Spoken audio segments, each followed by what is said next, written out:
Thanks.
The Puck Portfolio with Andy MacNeil. Hey, welcome to the Puck Portfolio. It is Friday, June 7th. We should be handing out the Stanley Cup right now, but instead, we're still one day away from the start of the Stanley Cup Final, which kicks off tomorrow, Saturday, June 8th at 8 p.m. Eastern Time in Sunrise, Florida. The Florida Panthers, of course, won the Atlantic Division with 110 points. They've got home ice advantage in the Stanley Cup Final against the Edmonton Oilers, who finished second in the Pacific Division with 104 points. To help me break it all down today, I'm pleased to welcome in, as usual, Nick Martin from the Action Network's Line Change podcast. Nick, how you doing, man? I'm doing good. You talk about how late this series is. Andy, today, as a Caps fan, I have to point out it is the 6-year anniversary of when the Caps won the Cup. So, that tells you that we're about 3 weeks off schedule from that series. Yep. But yeah, I'm excited to get into it. Just feels like it's lost a little steam given the ridiculous wait. Yeah, it has. It's hard to keep up the momentum when you take as much time off as the NHL has taken time off. I'm sure the NBA final had a little bit to do with that, and the American TV networks and whatnot. But yeah, June 8th, when we've had this matchup set for about a week now, is pretty crazy.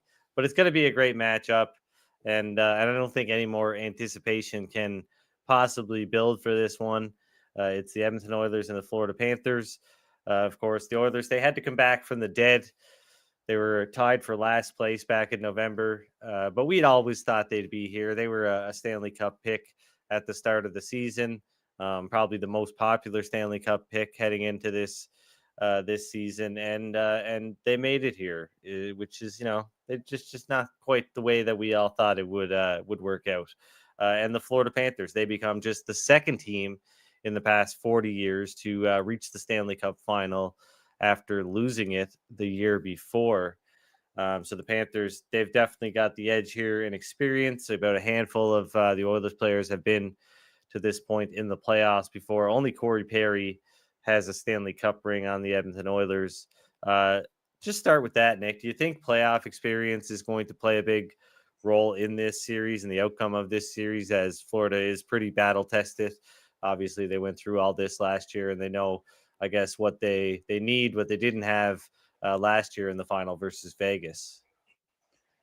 Honestly, I don't really I feel like that's probably always what you're going to get out of a lot of serious handicappers, right? Is that I think it gets overvalued. I mean, they went there and got smoked. What did they learn something? I've seen people talking about how they learned about the stresses of managing, getting family and all that into the games and dealing with all that stuff. And to me, that just seems like you're just reaching entirely if you think stuff like that's actually going to get these guys off their game in this moment. I feel like that's the kind of thing you don't let actually matter.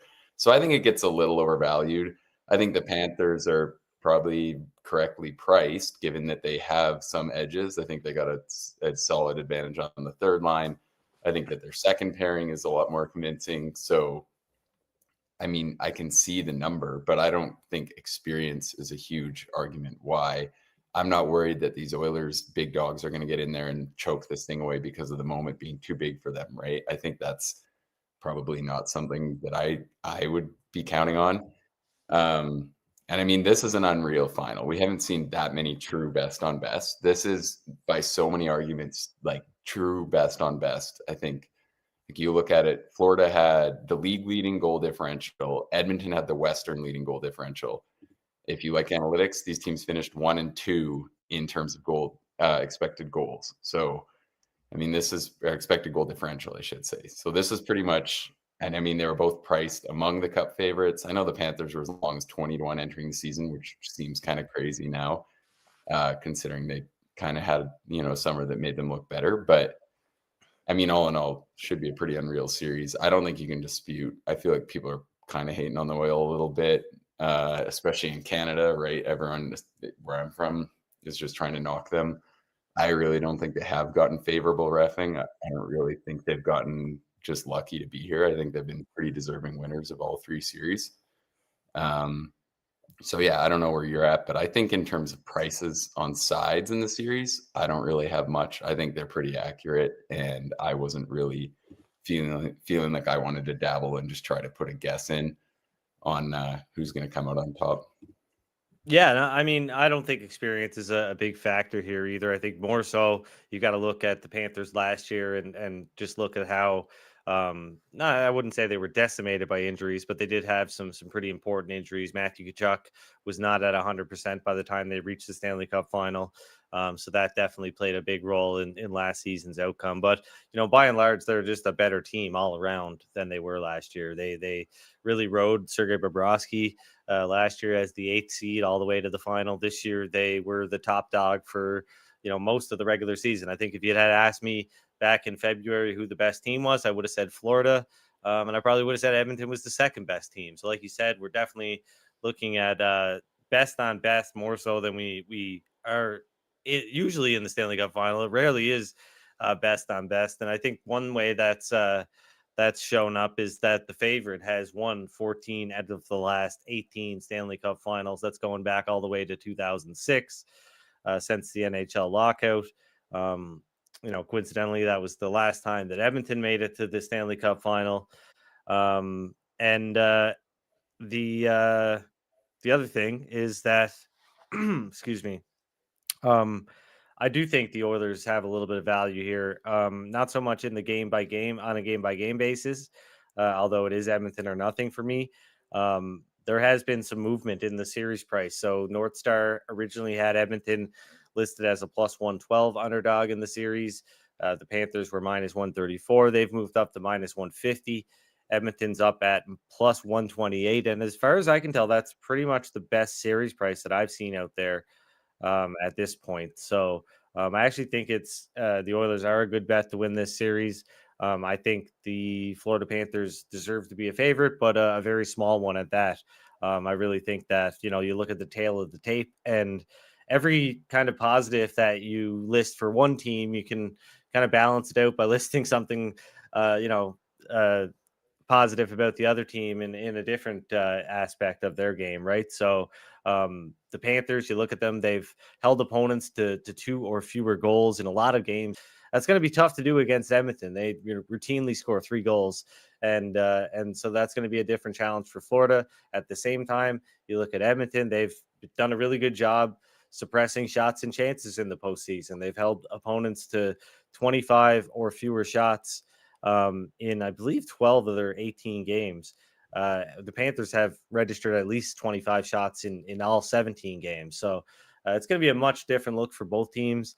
You look at the players that New York has been able to shut down. Obviously, you've got Alexander Barkov and Gustav Forsling, who has been amazing for the Panthers in these playoffs. And I don't think he's been getting enough press as opposed to somebody like Evan Bouchard. When you look at the underlying metrics, Forsling's been just as good, really good in that respect. So I think when you look at Barkov and Forsling and what they've had to do, it's been super impressive. But they haven't had to try to contain this Oilers offense, right? They've had the luxury of having to shut down David Pastrnak, who didn't really have anybody to play with. They did have to, some tough matchups against the Lightning in round one, but none have been as tough as this one's going to be. So it's going to be really interesting. But I only think the Panthers are a small favorite in this one. 51% of the time, I have them coming out on top. So I'll take the Oilers at the plus 128 price. Okay. Yeah, I like it. Yeah, and I think that the point about who the Panthers have faced off against, especially at even strength, I mean, no one's close to obviously what the Oilers are offering. No one is really on any team. So I think that's really relevant. You look at the Rangers top dogs, they've been shut down by a ton of teams in the playoffs. They got a lot of guys who can't score at even strength in the playoffs. And I think that obviously the Oilers present a much tougher matchup there. And even Tampa this year, I really thought people gave them way too much credit. I think if you took away that team's cups, gave them no names, I really liked Florida in that series. I don't think that series proved that much to me. So I do think that this is by far the toughest matchup they'll have in terms of trying to shut down a quality team at even strength. And obviously even the Bruins too, they looked pretty damn stale offensively versus the Leafs. But even if we talk about the Boston series, though, and I mean, like objectively, and not just me as a Bruins fan, but objectively, I think a goal here, a goal there, and that could have been a different series, right? And we could be that's every not series even with Boston, though, right? for sure, right? But that's the thing. So Swayman. I know that Jeremy Swayman is a much better goaltender than Stuart Skinner. Same with Igor Shesterkin, maybe even Vasilevsky, although his current form not that great, right? But he like better goaltenders have tried and failed to stop this Panthers team. So it's kind of tough to have some faith in Skinner here, but he's been good. And I think if Florida gets into these situations where they are, kind of having a hard time getting over that 2-3 goal hump in a game, Edmonton's, going to be knocking at the door. And the fact that the Panthers play on the edge, that they take so many penalties, I think is, something that we're going to have to expect in this series. Although, like you said, the Oilers probably haven't gotten their fair share of the penalties in the playoffs so far. Yeah, I mean, I didn't mean to say that I thought they've gotten bad reffing, but I've seen a lot of takes of people saying the refs have gotten them here, and I think that's absolutely absurd. Oh no, for sure, yeah. At all got a favorable whistle. I think it's been definitely fair, and I mean, they've controlled a lot of the play in all three series, right? I mean, Dallas doesn't take a lot of penalties, and that was the case going in, right? And so we kind of expected not to see a ton of that in that series. The Canucks were getting, I don't even know where the penalties finished, but the Canucks got crushed. Like they were not owning much of the play. That's what's going to happen. So I feel like it's kind of a stupid point to dwell on as much as it has been dwelled on.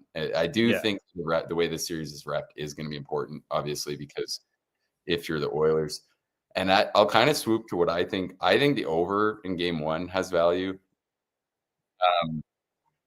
I think that touch low, given that for a couple of reasons. First off, I think that the Oilers' penalty kill could be a little bit exposed in this series. I don't expect them to do this well. I still really like the way the Panthers' power play has moved the puck around this playoff. I think they offer a ton of different looks. And I think more than a lot of areas of the game, good power plays win out. And I thought that the Stars' power play had surprisingly few adjustments and looked pretty stale all series long.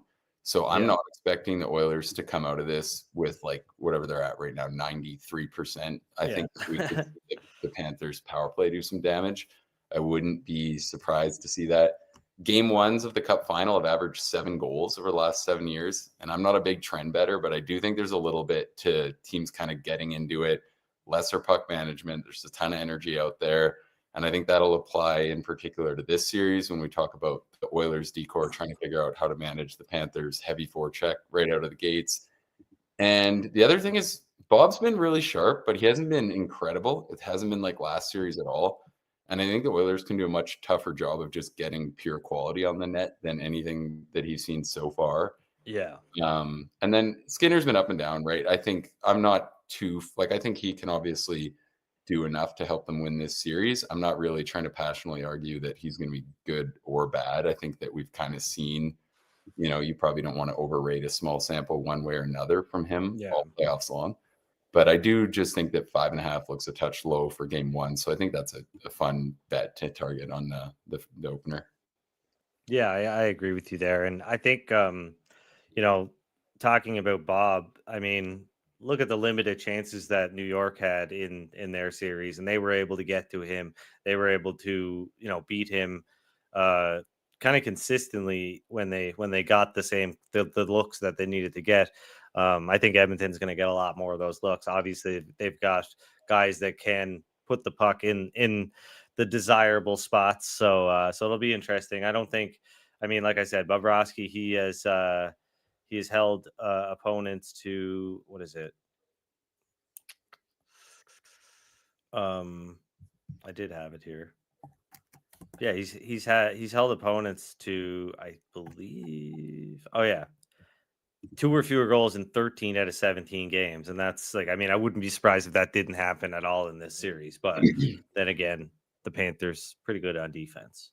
Yeah, I mean, they're great. I just think it's a little low at the start here. It's been a pretty consistent theme all playoff long. I'm sure I'll get to a point probably where I'm playing unders, and when we get to game 6, game 5, I imagine I'll end up being there. And it's kind of just the same thing we've seen all playoff. It doesn't feel like there's been enough adjustment for the stage of the series, because it's been pretty consistent that teams kind of figure out how to handle the forecheck, less penalties get called, higher attention to detail. I think teams are kind of just err on the side of being a little more conservative when you get into the win or go home type games and so on. So I think there's a lot of things that we've kind of consistently seen those trends be pretty solid. So yeah, I like those. I know. And on the Bob thing, I'm just ready to be so pissed off if the Panthers win. He has an okay series and he gets the Conn Smythe, because he's been good, but they're just so good defensively, and that's helped them out.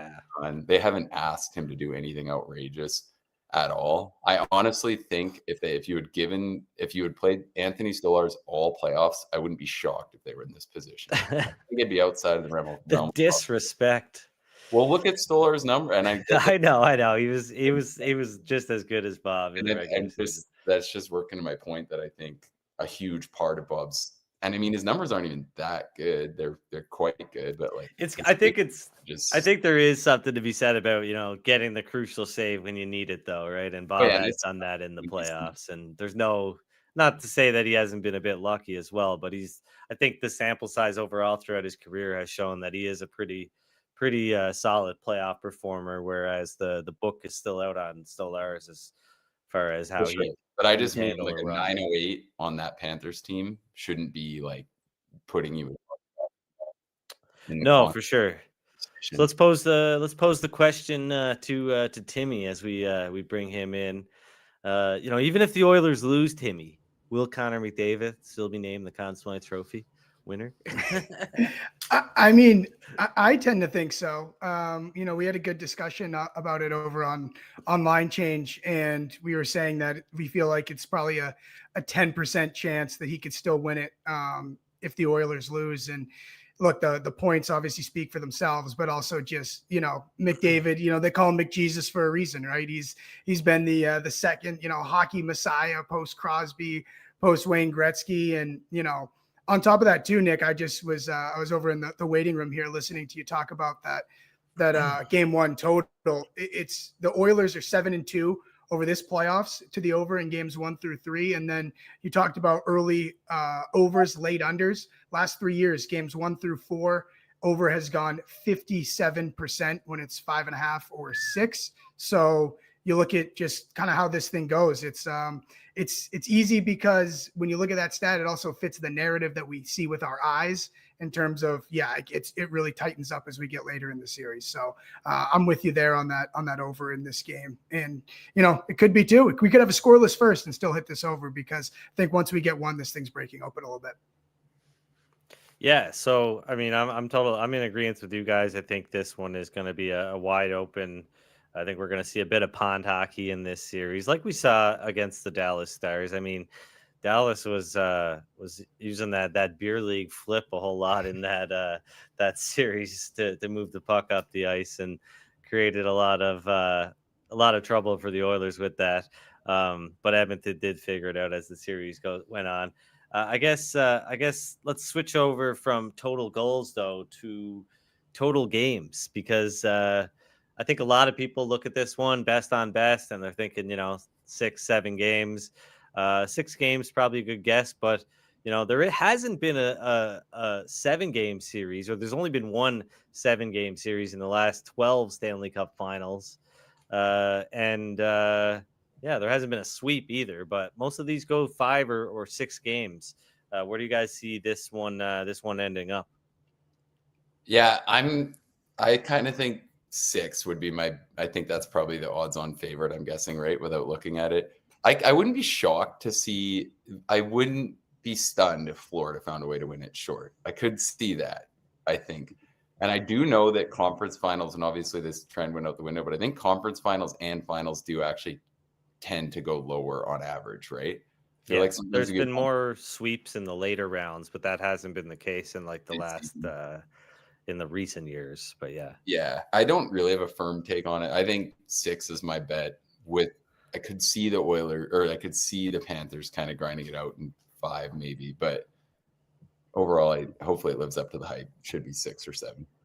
Yeah, I already bet over 5.5 games in the series. I've bet it quite a bit this playoffs. It's one of my favorites. I'm 6-0 betting it, and to me, why I like betting it is I think a lot of people just don't want to lay like a -188, a -190, -200 even, because they don't want money tied up for 2 weeks here. But to me, I enjoy it because it also kind of gives you like an auto bet, an auto rooting interest in games 4 and 5. And, with the series price itself, I see this thing going long. It's, to me, the biggest factor in making sure you're ensuring that this thing does go long. It's going to be Florida on the power play. And Nick, I heard you talking about it. Dallas didn't get a single goal on their power play against Edmonton. And so I was saying only room to grow here if you're Florida, to overcome 0. And it's just, again, I look at this bet as just, to myself, I really think people just don't want to bet it. And it's basically a better odds than just betting to end in 6 and to end in 7. But people see 2 plus signs next to it, like that better.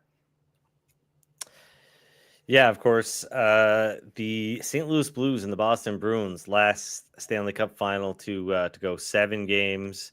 And the last time we saw a sweep in the Stanley Cup final, though, was 1998, the last of 4 consecutive sweeps in the Stanley Cup final between 95 and 98.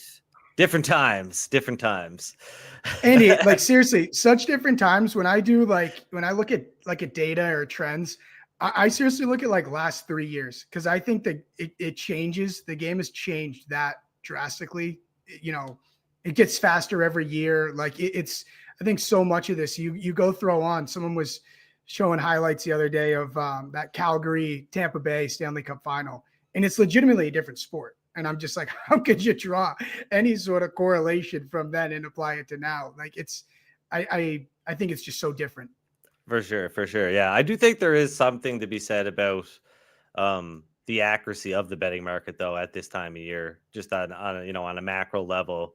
After watching an entire playoff run unfold on both sides, it's been, you go back a long way, and the underdog doesn't come out on top very very often. So I think that is there is something to be said about that, regardless of how far you're going back. Because like I said, I think that the betting market does get a lot sharper in the playoffs. So that's pretty much all I'd say about the trend stuff. Me, I'm not much of a trends guy, but I do find the historical data pretty interesting. And I think this is going to be an interesting series in a lot of ways, just because there isn't really a dark horse here. Like these are just the 2 teams that you kind of would have thought would be here at the end of the day.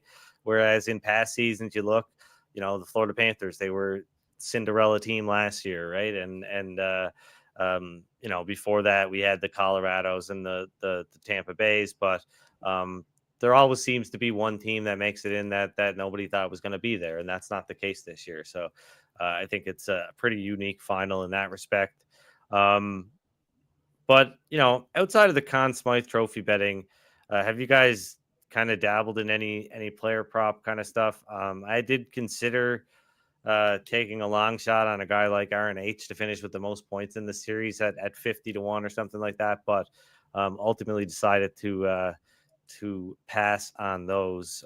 You guys leaning any which way on anything like that? Yeah, I like Draisaitl to be the series leading goal scorer at 6-1. I think that's a solid bet. He just continues to produce at such a ridiculous rate, goals specifically in the playoffs. I think that the Oilers are going to get to a point in the series where they play their top stars just crazy minutes. I know people keep pointing to how the Oilers' depth played even with the Stars, like it was the best positive in the world. And I still think that the Panthers have a more convincing third line with the way they're skating right now. And I think that it's more likely we just get to a point where the Oilers are just like, all right, we're playing all those guys 28 minutes. We'll see what happens. Yeah. I like that. Yeah. I think with Draisaitl, like a lot of the ways he does score are so hard to take away. And I think it could be specifically effective versus the Panthers 1-2-1 PK. They're really, really aggressive, try to press high and then take away the wall. But I think what's going to happen is if they beat those first two, they can get it down low, and Draisaitl on the other side could be a good target. So I think that kind of like we've seen in every playoff series, it's really hard to take away what Draisaitl does, even with the extra attention to detail. So I like him. I was actually pretty surprised he wasn't just priced as right with Hyman to be the leading goal scorer. So yeah, it's almost a luxury. There's so much star power in the series, especially on the Oilers side, that someone by default was going to slip to that, like you said, Nick, that 6-1 range. And the fact that his name is Leon Draisaitl, I think is huge. Sure. And look, he's outscored McDavid in terms of goals 10-5 in this playoffs. And, you know, McDavid's obviously been great, but when it comes to, he can do it with apples too, right? He can just bank it off Hyman 600 times and, you know, get his cookies that way. And also too, I like head-to-head Draisaitl over McDavid goals. I got that at +115, and Nick has been on that. He was on that earlier in the playoffs. Draisaitl outscored McDavid in 2 of 3 of their series, so I like that one as well. And big Draisaitl. I also like him to score game one. I saw a +175 out there. I think it's hard to pass up with this guy's playoff acumen. Yeah, I like that too, and I agree with you, Nick. I mean, Draisaitl, that jumped out to me as well. As far as being a guy who could finish with the most points and probably not being priced correctly. I mean, at times in these playoffs, he's been the best player on the Edmonton Oilers. And, you know, up until games 5 and game 6 of Dallas, he was the most consistent, right? And had taken the fewest nights off when talking about those two. Not that McDavid took any nights off, but as far as production goes, he's gone pointless in 4 games. Which Draisaitl has not. So and he's just so big that even if he takes a night off, he's just in the way somehow. You know? Yeah. It's like, yeah, true enough. But yeah, no, I think it's going to be a great series. Obviously, this time of year, not going to reach too much. I will take the Oilers to win the series at +128. I think this one should be priced more like a pick'em. I think Edmonton is, you know, being undervalued for a lot of kind of superficial stuff. When you break it all down, these are the 2 best teams in a lot of ways, and Edmonton probably has the edge maybe in areas like possession and things like that, depending on who's on the ice, of course. But I think the Oilers can definitely carry themselves a lot stronger than people are giving them credit for in this final. But ultimately, the Panthers, they probably come out on top because they're just a little bit more complete with Sergei Bobrovsky in goal.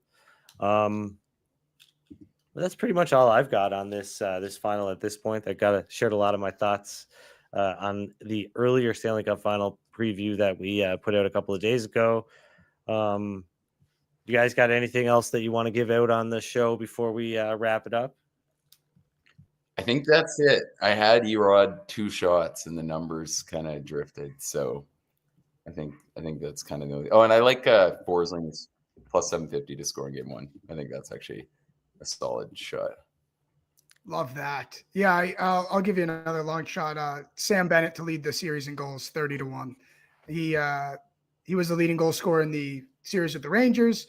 If it's Panthers, I think that their scoring is so, evenly distributed. Like it can be anyone to pop for them, and that's probably why they're in the Stanley Cup Finals. So to me, he was to me, he's kind of being underpriced because of missing games earlier in this playoffs as well. So if the Panthers are able to shut down the Oilers, I think this guy could win it with 4 goals.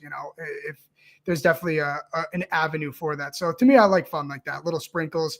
It's the last series before we pack it up for the summer. And so just a little fun there, Andy. It's been, I think the hardest part to handicap of this has just been, Oilers in general is what do they get from their depth and what do they get from Skinner? And, you said a lot of the reason Florida's favorite is kind of superficial things, but I think that's why it makes it kind of hard to handicap as well, because sometimes in hockey, those things work. The Rangers went a hell of a long way beating teams on the power play with solid goaltending and, scoring a PK goals in bunches as well, which I don't know how you account for that. Yeah, I mean, solid goaltending is a bit of a undersell on the Oh, yes. I meant season. I was saying season long. Okay. Getting there because, hey, Jonathan Quick, I'll tell you what. Yeah, for sure. I do want to clarify, when I said superficial, I didn't mean to say that the Panthers were a paper tiger or anything like that. I just mean like you look at their run, they've went up against some good teams, obviously. Nothing against the Lightning, the Rangers, the Bruins. But just from a possession standpoint, like none of those teams match up against the Oilers and how they were able to control play. And, comparatively, I think the Edmonton's opponents throughout the playoffs too were much stronger 5-on-5 than any of the Panthers opponents. So I think it's going to be a shock to the system for Florida, just as much as it is, maybe even less so than Edmonton, because I think Florida and Dallas are really comparable in a lot of ways. And so, yeah, I guess. No, you're right, Andy. It's like we're just talking about, like, you can't just say the Panthers are going to win it because they're grittier and certainly a great intangible to have. But when you're talking about betting and math, I don't know how many cents you give that, right? Yeah. All right, fellas. Well, I appreciate you joining me on today's live stream. We'll catch up with you throughout the final. We'll be here for 3 months during this final, but so I'm sure we'll find the time. But yeah, game 1 tomorrow night. Hopefully, I'll have a parade to attend in a couple of weeks. That'd be fun. Hopefully not. I got Florida 20-1. Hopefully not. Well, maybe you can throw a parade then after the fact, right? I saw someone commented on that, Tim, and said, "No way, this guy has Panthers 20-1." And then the first thing I did was look at the preseason odds, and the consensus odds on Hockey Reference were 20-1 exactly. And I was like, December 5th. December 5th. People just love to be haters. Where was that on our YouTube? Where was that? Oh, really? I try to re-listen sometimes to make sure I don't say anything too stupid, or just because I say things where I mean to explain something and it doesn't make any sense. So then I'm like, all right, next time we'll try to figure that out. So I said it on the show, December 5th. So there you go. Clip it, re-listen to that part of the show and get it clipped there. I will. But hopefully not, because I actually kind of hope the Oilers win this series. So let's go. Can you guys stop? Social already clipped it and said we're ready for this. If Florida wins, I said just you might as well put it in the garbage right now if you're clipping it ahead of time. Okay. Well, anyways, Oilers. It's been good. I hear you guys. I don't know if you've heard down in Calgary, we don't even have water right now. We also don't have I've heard final. So things are looking a little bleak down here in Cowtown. Yeah, I saw that. Pretty sad scenes down there. Still not fixed? No, it's I don't know. There's running water, but they're saying very if it's yellow, let it mellow. Yeah. So anyways, things are tough.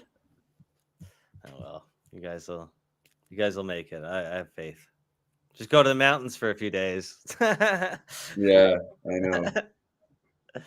Shutting down the golf courses, Andy, it's just despicable. Oh, that's why you're pissed. I know. That's why you're mad. Okay, well, thanks for having me again, and for sure. Next week. All right, take care, boys. Talk to you guys.